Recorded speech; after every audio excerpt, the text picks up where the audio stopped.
Dacă bag diesel de 10 lei, nu merge nici să plec de pe loc. Putu-i morții lui Putin.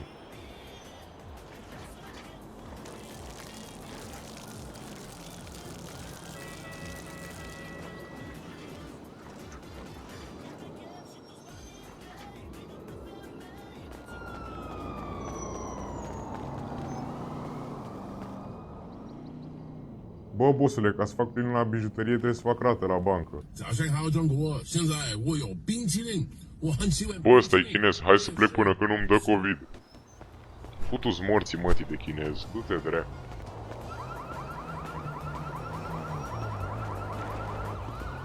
Hai să-mi bag, am băgat diesel în loc de benzină, băga mi-aș cu...